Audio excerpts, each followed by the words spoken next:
Hello friends, I am Dr. Nima Gupta. In this video, I am teaching you about the modern methods of performance appraisal. Friends, in my previous videos of performance appraisal in part 1 and part 2, in part 1 I taught you about the meaning, objectives, importance and process of performance appraisal. In part 2, I taught you about the traditional methods of performance appraisal. Now in this video, I am going to teach you about the modern methods of performance appraisal. So first of all, we will talk about the first method of modern method of performance appraisal, that is assessment center methods.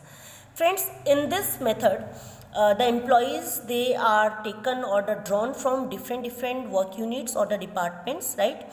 And these employees, they work together on a particular assignment or a task or a project, right? The group of evaluators, they observe the performance of the employees, right? How do they observe the performance of the employees? On the basis of the initiatives taken by the employee, on the basis of the contribution given by a particular employee, right? On the basis of the sincerity, on the basis of the loyalty towards the achievement of the group goal, right? They are being appraised by the evaluators, and their rating is assigned by a group of evaluators. So on the basis of the observation, on the basis of the performance, right, performed by each and every employee in a assessment center method, the ratings or the rankings are assigned to all participants. Employees are evaluated on the basis of various techniques like role playing and business games, right? Some roles are assigned to the employees and they are asked to perform or to do that role. On the basis of the role done by the employee, the rating or the rankings are assigned, right? They are also assigned with some business games and they are asked to achieve that business games. And the basis of the contribution, right, given by the each and every employee, their rankings are assigned. Assessment is done to determine the employee's potential for promotion. Why do they conduct this method? So that they can determine the employee's potential, whether he is a suitable person or not for the higher responsibilities, right? Because they also, in this method, they also measure the interpersonal skills, communicating ability and ability to plan and organize. Because at the higher position or the higher level, we need all these skills for performing a task, right? We need to have, or the manager need to have, a interpersonal skills, means the skills which is required to communicate with others, to maintain good relationship with others. And communicating ability means to make others understand what you are telling. Ability to plan and organize here means, right, because at the higher level the manager needs to make a plan, to set a goals, to organize the events. So whether they are suitable person or not, these all things are determined with the help of this method. It also determines training and development needs of employees and provide data for human resource planning. With the help of this method, the managers, they determine if their employees are facing any problem while achieving the task or performing their goals. It means they need training and development program. So it helps the manager to determine training and development program need, and it also gives the data to human resource managers for planning the human resources. Suppose if internally the human resource manager, they find suitable person for higher position, right? So what they do, instead of searching people from outside, they promote their own employees from internally, right? All candidates get equal opportunity to prove their potential, because it assigns the same task to a group of employees who are taken from different departments. So everyone gets an equal opportunity to prove his or her potential, right? So this is about the assessment center method. Next is appraisal by results or MBO. This is the second method of modern technique of performance appraisal. The MBO is known as management by objective, and this method is given by Peter Drucker in 1954. It is also known as self-control method, right? So friends, in this method, the superior and the subordinate, they both sit together and they set a goal, and then the goal, after setting a goal, the goals are assigned to the subordinates, right? And these goals are assigned on the basis of the job description, on the basis of the job profile, right? So there are some steps of MBO. The first step of MBO is set organizational goals. In this case, a thorough analysis of internal and external environment is done by the organization, right? And because why do they go for internal and external analysis? Because on the basis of the internal environment, that is strength and weaknesses, and external environment, that is opportunities and threats, the goals are set, right? Because without analyzing the internal and external environment, the manager, they never set the goal, right? What is happening inside, what are our strengths, what are our weaknesses, what are the opportunities outside the organization, and what threats they may face, right? After thorough analysis of these all things, the goals are set, right? So these goals are defined in a clear, precise and measurable terms, right? Every employee, those who are working in the organization, should know what his or her goal is. It should be clear, precise and measurable term here means it should be achievable, right?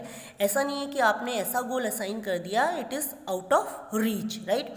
So it should be achieved by the employee within a stipulated time period. So next slide is defining performance target.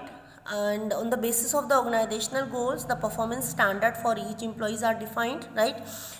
What happens, the manager, what he does after setting the organizational goal, he assigns the performance target to each and every employees. The goals are assigned to the employees on the basis of the job description and the job profile, which I have already explained. And both managers and subordinate, they write down the goals to discuss with each others, and after discussion they reach to an agreement, right? And after reaching an agreement, they put the agreed goal in writing, right?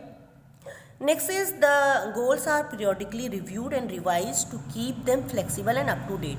What the manager does, he periodically revised and first he review the goals, and then if he finds the goals are difficult to achieve by the employees, or the employees are facing some technical problems, then he is very flexible to make some changes in a goal on the basis of the problem, right?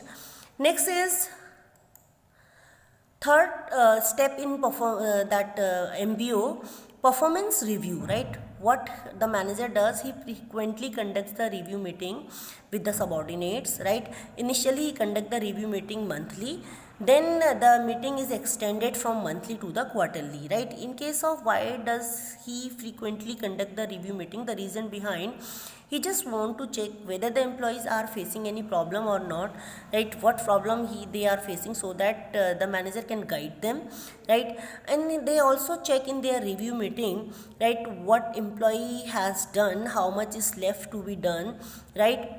What problems they are facing, right? What are their areas where they are lacking, and what constraints or the problems of the obstacles they are facing to achieve the goals, so that they can suggest some steps and the employee can improve on it, right?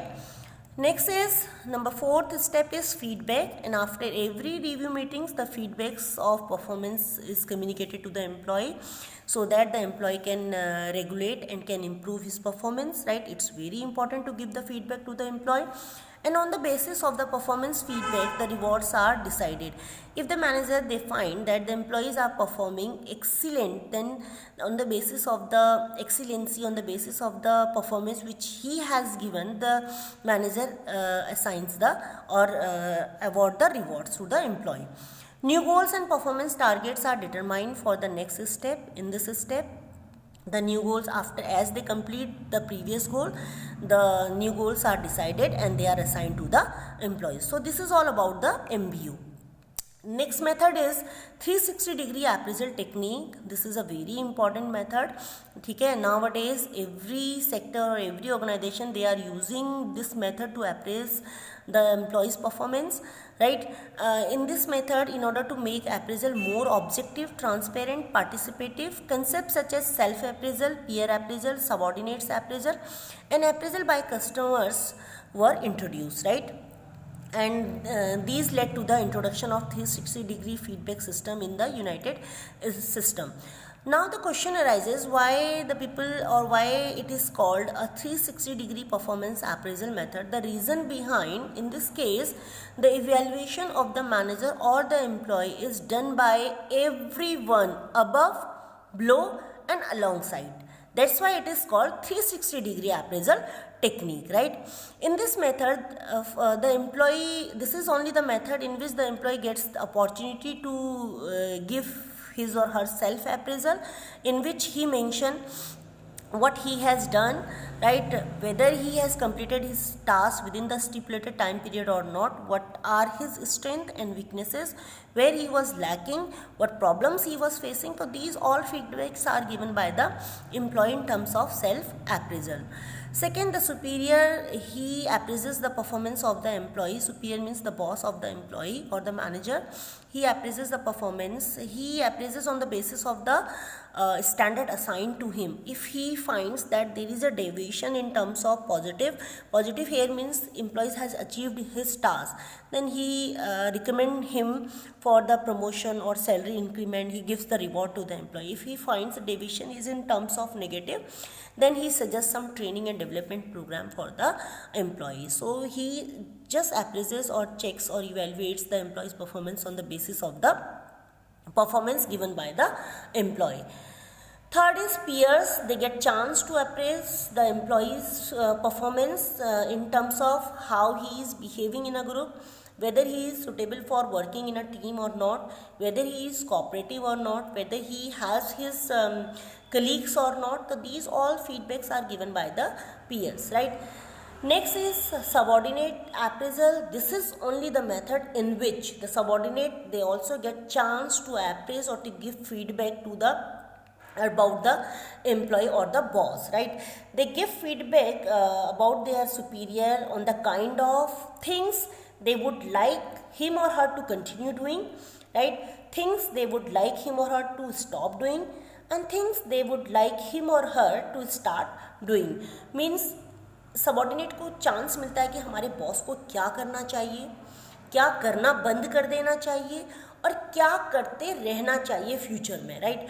So these are the components of 360 degree performance appraisal in which the people get chance to appraise the performance of the employees, right? So these all things I have mentioned over here, right? So this is all about what the modern methods of performance appraisal.